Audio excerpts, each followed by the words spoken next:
After an overnight stay in Milan, it was time to move on to Venice, so we took the high-speed Italian trains across the north of Italy. When you approach Venice, you come in from the land side to an island. Venice is an island. As you get closer, you can begin to see the outline of the old buildings, completely surrounded by water, of course.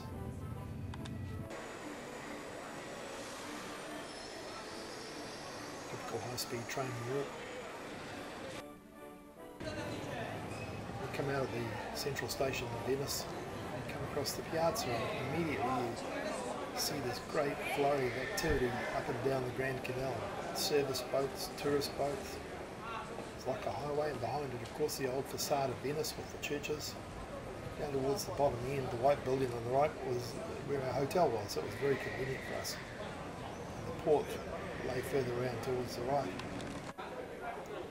Crowds in Venice were always large, and they, particularly in the Soul Centre, shoulder to shoulder, moving up and down. The boats and the ferries come down these small canals off to the side of the large canal. Clip of old style buildings, really talking 17th century, a lot of these, 400 years old.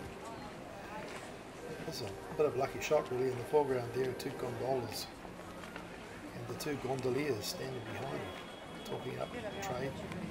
Probably too expensive for most people. I think about €85 for a trip. It's about 100 New Zealand dollars a week. Lots of piazzas.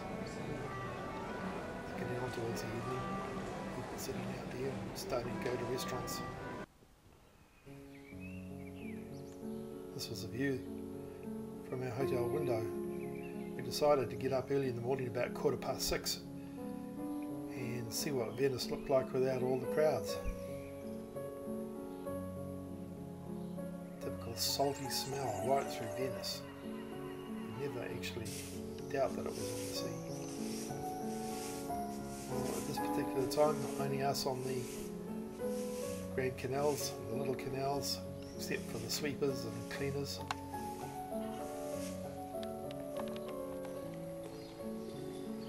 One of the very big piazzas. This piazza got us into trouble the day before because we followed a group of students down there and then really got lost. Had a huge walk back to our hotel.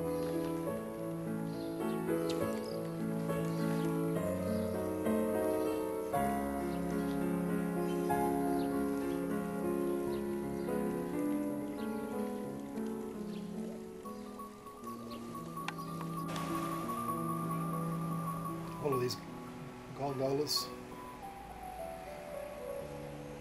Morning's just starting to get going. This is back on the Grand Canal. A few more people have joined us on our walk. Over the Rivoli Bridge and then down towards St Mark's.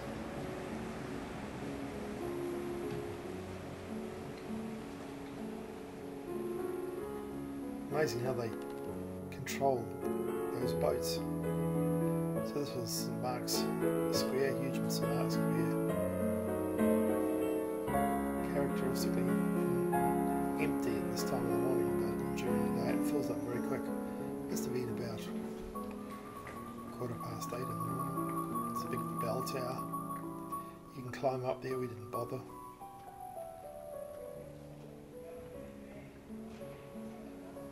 On the side of the piazza, and now the front facade of St Mark's Cathedral. The frescoes painted are amazing. It's not really easy to see it from here, but all those pillars are different coloured marbles. Again, we didn't go in. The place didn't open for about another hour and a half, and back to the Grand Canal. Well, this is the end of the Grand Canal really. This is the harbour itself, and some of the little islands that are off Venice.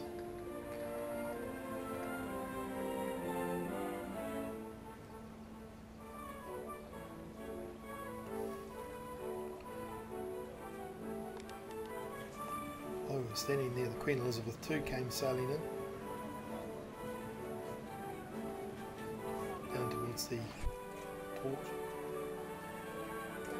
And we turned up to our hotel this time by the water taxi. equalizer, I think they call it, something like that. Not quite so expensive, you buy tickets like a bus.